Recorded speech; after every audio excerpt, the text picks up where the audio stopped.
And welcome back to WDEF News 12. This morning it's time to answer your gardening questions with How Does Your Garden Grow? Tim Holcomb joining us from the Holcomb Garden Center. He's here to answer any questions that you may have. All you have to do is call us, 756-1212. That number again is 756-1212, and he will be glad to answer any gardening or lawn questions that you may have. Good to see you again. Good to be here. Before we get to the phone callers here this morning, you're kind of telling me we got impatience, which is probably something we're most common with, but these are sun patients. They're a little more patient with the sun. Well, certainly they are. Well, the regular impatiens are the #1 shade plant. These new sun patients will tolerate full sun all day long in the landscaper containers and just do very well. Adds lots of color to the garden. Now, as we get into the hotter weather, what are some of the things that, if we want to continue with the color? I know my roses are blooming like crazy, some of these that tolerate the hotter sun, but let's say you want some good bedding plants. What are some good ideas? Well, one of the best, most drought tolerant are lantana. I mean, they come in yellows, oranges, pinks, and reds. They're as tough as they can be.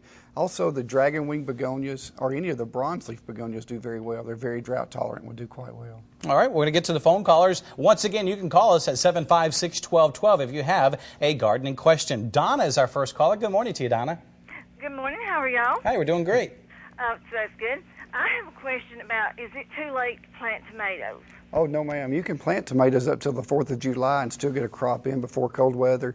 The problem is you will start running out of varieties available towards the end of this month and first of that next month. So plant them now is an excellent time. Ann is our next phone caller. Good morning to you, Ann. Good morning, Hi. Tim and Brian. I have a question. I have 2 crepe myrtles that have not been trimmed back this season, and they have the brown old blooms from last year. Can I still trim those off? Well, trim off the old blooms or any branches that are brown. The rest of it, I would just feed it very well, and you'll have lots of blooms. Should be coming up in about 4 to 6 weeks. Julie is our next phone caller. Good morning to you, Julie. Good morning. Hi. Good morning. I have 2 mountain laurel shrubs. Yes, ma'am. And they are about 2.5 feet. And I want to move those. Is it safe to do that?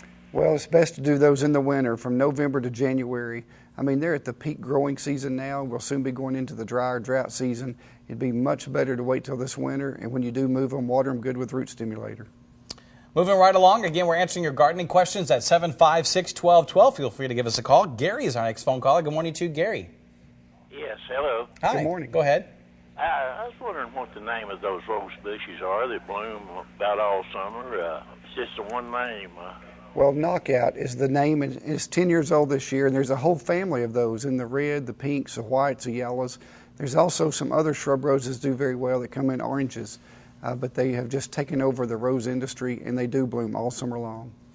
Pam is our next caller. Good morning to you, Pam. Good morning. Hi. Go ahead. I have a question. I was going to ask something that I can plant on the west side of my house that'll grow between 4 and 10 foot tall. That's an evergreen, like a shrub. Okay. Well, there's certainly a lot of hollies that will work well that way. The nandinas, if you get the standard nandinas, will get 4 to 6 foot tall. You have quite a few options. Camellias are one that will bloom and stay evergreen. They bloom in the fall or spring, depending on the variety you get. But bring a picture in of the area, and we can show you a lot of options that will work well for that. Charlotte joining us now. Good morning to you, Charlotte. Good morning. Hi. Good morning. I've got a crepe myrtle bush that is supposed to be fuchsia, and it has not bloomed that color in a long time. What color does it bloom? A fuchsia. Okay. It just hasn't bloomed at all? Right. Okay. It needs full sun. I mean, all day sun. Just a few hours is not going to get it. So if it's in too much shade, you need to move it to a sunnier location or prune some limbs and things to get more sun. Certainly feed it well because it blooms on new growth. If it's just existing and not flourishing, it's not going to bloom well either.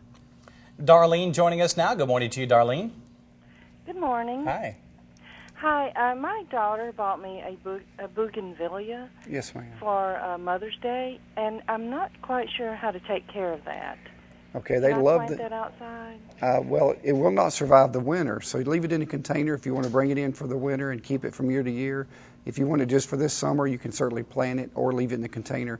But it thrives in full sun. It loves the heat, so give it food on a regular basis and water as needed, and it'll bloom all summer long. And Diane is our next caller. Good morning to you, Diane. Yes, we have a question. Yes, ma'am. We have a purple violet bush, Go ahead. And, we bought some kind of weed repellent stuff to spray around it, and it killed some of the leaves. Will it come back or will it just die? Well, if it just got some of the leaves, it should recover and be okay. I would feed that shrub and make it as healthy as possible. When you use weed killers around shrubs, you have to be really careful of what you use. The best thing to do is prevent weeds. If you'll clean the bed out and put down a weed and grass preventer, that will not harm shrubs or flowers at all, but it will keep the weeds and grass out for a long time. All right, some great questions coming in this morning, but unfortunately we are running out of time. We're going to put the information on the screen. It's Tim Holcomb at the Holcomb Garden Center. He's got 2 locations, one on Highway 153 in Hickson. You can call 877-8782, or on Battlefield Parkway in Fort O. You can call 706-861-4769, or look him up on the web at holcombgc.com, where you can also sign up for a weekly garden tip newsletter. How about that? Again, that's at holcombgc.com. Tim, thanks. Thank you, Brian. Folks, we're going to take a short break. We have a lot more to come here on WDEF News 12 this morning.